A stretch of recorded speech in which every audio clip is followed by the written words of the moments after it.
दक्षिण बस्तर का एक बड़ा इलाका जहां अक्सर हिंसक घटनाओं की खबरें आए दिन अखबारों के पन्ने का हिस्सा बनती है, क्योंकि ये इलाका नक्सलियों का प्रभावित इलाका ही नहीं बल्कि नक्सलियों की अघोषित राजधानी भी कही जाती है।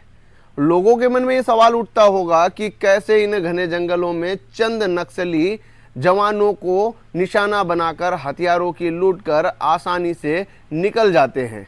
तो मैं आपको बता दूं कि नक्सली किसी भी घटना को अंजाम देने से पहले उसकी पूरी प्लानिंग करते हैं और इस बात का ख्याल भी नक्सलियों के द्वारा रखा जाता है कि नक्सली संगठन को नुकसान न के बराबर हो।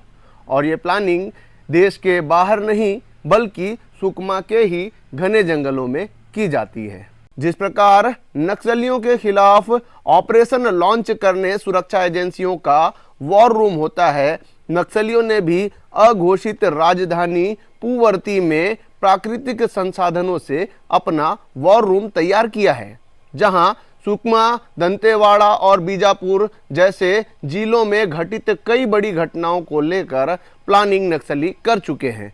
तो आइए आज हम नक्सलियों की अघोषित राजधानी में नक्सलियों का वो वॉर रूम दिखाने जा रहे हैं। नक्सलियों के बटालियन हेड रहे हिड़मा के घर में और पूरे गांव में किस तरह से पूरा इलाका छावनी में तब्दील हुआ, ये हम आपको बता रहे हैं। इसका एक नज़ारा है। पीछे आप जूम करेंगे, वहाँ आपको स्मारक नज़र आएगा, नक्सलियों का स्मारक जो सुरक्षा बलों के द्वारा कल ही ध्वस्त किया गया है। और सबसे बड़ी बात, ये आसपास का इलाका देखिए। पहले सुरक्षा बलों का तंबू नज़र आ रहा होगा, चारों तरफ सीआरपीएफ, कोबरा, डीआरजी के जो जवान हैं वो आपको नज़र आ रहे होंगे।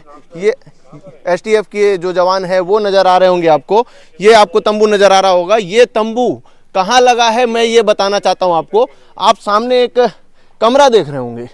ये कमरा दरअसल नक्सलियों के बटालियन नंबर 1 का मीटिंग हॉल हुआ करता था। यहाँ नक्सली आकर रुकते थे और ये हमेशा के लिए एक रूटीन नक्सलियों का एरिया बनाता है। अब ये सुरक्षा बलों के कब्जे में है और यहाँ अब सुरक्षा बलों ने छावनी में तब्दील करते हुए पूरे इलाके को अपने कब्जे में लिया है। और यहाँ आप रूट मैप देख सकते हैं। रूट मैप जो है हम नहीं दिखाएंगे सुरक्षा कारणों से। और फिलहाल ये जो आप देख रहे हैं ये नक्सलियों का मीटिंग हॉल होता था। जब भी किसी तरह की बड़ी घटना को अंजाम देना होता था या संगठन को लेकर, बटालियन को लेकर अहम चर्चे करने होते थे तो नक्सली यहाँ चर्चा करते थे, जैसे सुरक्षा बलों के अधिकारियों के द्वारा बताया गया। ये आपको नजर आ रहा होगा। यहाँ ज़्यादातर चीज़ों को अब तक नहीं हटाया गया है क्योंकि सुरक्षा बलों ने इसे अपने कब्जे में ले लिया है। ये नक्सलियों का चार्जिंग पॉइंट या इलेक्ट्रिक पॉइंट था, क्योंकि यहाँ गांव में बिजली नहीं है और नक्सलियों को किसी भी तरह से इलेक्ट्रिक संसाधनों का उपयोग करना होता था तो वो यहाँ से करते थे।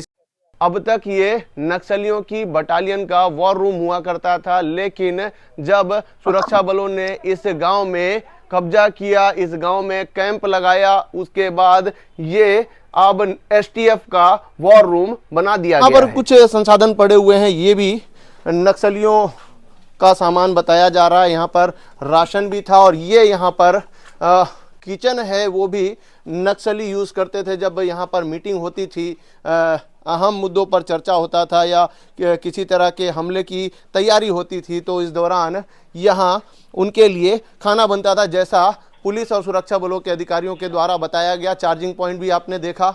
और इसी तरह से हाँ, ये बैटरी है। बैटरी का इस्तेमाल नक्सली अक्सर करते हैं क्योंकि इन इलाकों में बिजली का पोल नहीं होता है और उन्हें इलेक्ट्रिक उपकरणों का यूज़ करने के लिए बैटरी का सहारा लेना होता है। तो ये सारे संसाधन यहाँ पहले से ही मौजूद थे और इन्हें फिलहाल हटाया गया है।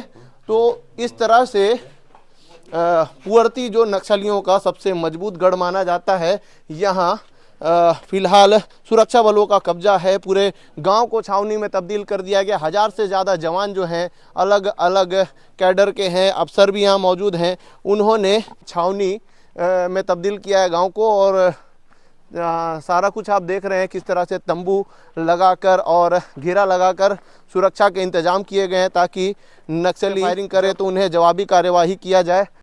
मैं आपको बता दूं कि पूवर्ती नक्सलियों का सबसे सुरक्षित ठिकाना है, जहां सुरक्षा बल के जवान जब भी कभी ऑपरेशन पर आते थे तो उन्हें 10 किलोमीटर दूर ही नक्सलियों तक इसकी जानकारी पहुंच जाती थी, जिसके बाद नक्सली जवानों को इस गांव तक नहीं पहुंचने देते थे, क्योंकि ये नक्सलियों के बटालियन हेड रहे और वर्तमान के सेंट्रल कमेटी मेंबर हिडमा का गृहग्राम है, और बारसे देवा जो बटालियन का हेड है वो भी यहीं का निवासी बताया जाता है, जिसके चलते इसे नक्सलियों की अघोषित राजधानी और खासतौर पर नक्सलियों का हेडक्वार्टर बताया जाता है। इतना ही नहीं, नक्सलियों के द्वारा इस वॉर रूम में कई बड़ी रणनीतियों को तय किया गया है, जिसमें सुकमा, बीजापुर और दंतेवाड़ा में कई बड़ी घटनाएं हुई हैं, जिनको लेकर यहाँ रणनीति तय होती थी कि किस तरह से हमले को अंजाम दिया जाएगा।